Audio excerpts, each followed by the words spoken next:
Farming చేయాలంటే రైతు బంధు ఇస్తేనే అంటే తెలంగాణకు వేరే ప్రాంతానికి ఏమన్నా పోలికుందా అసలు? ఏముండే?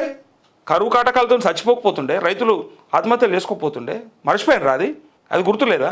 అప్పటి పరిస్థితులు ఇప్పటి పరిస్థితులు అట్లనే ఉన్నాయా? తెలంగాణ రాకముందు మన తెలంగాణ ప్రాంతం నుంచి ప్యాడీ ఎంత వస్తుండే, వేరే పంట దిగుబడి ఎట్లా ఉంటుండే, పైగా మనమే చూసినాం కదా.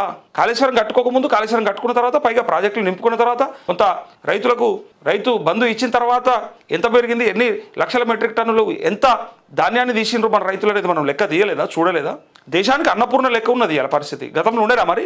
వేరే రాష్ట్రాల పేర్లు చెప్తురు కదా, మరి ఇవాళ ఎందుకు తెలంగాణ పేరు వస్తుంది? దానికి కారణమైంది అంటే రైతులకి కొంత పెట్టుబడి సాయం అందిస్తే, ఏ కష్టం లేకుండా వాళ్ళు పంటలు పండిస్తే అంతో ఇంతో కొంత ఆర్థిక స్థిరత్వం ఏర్పడుతుందనే కదా ఉద్దేశం. ఇవాళ కూడా అందుకోసం అడిగింది వాళ్ళు. ఎప్పటికీ ఏమని కూడా చెప్పలే. కొన్నాళ్ళ వరకు ఇచ్చిన తర్వాత సరే అది లిమిటే పెడతారా లేకపోతే మొత్తానికి ఎత్తేస్తారా, అది మీ కర్మ. కాకపోతే ఇంకా సమస్యలతోని బాధపడుతున్నటువంటి రైతులు ఉన్నారు, రుణమాఫీ సరిగా కాక ఉన్నారు, ప్లస్ వాళ్ళకి పంటలు పండక, కొంతమంది భూమి బాగలేక, కొంతమందికి నీళ్లు దొరకక, నీళ్ళు అందక, కాళేశ్వరం ద్వారా మాత్రమే అంతటా సాధ్యం కాలేదు కదా, కొన్ని చోట్ల ఇంకా రావట్లేదు కదా వాటరు.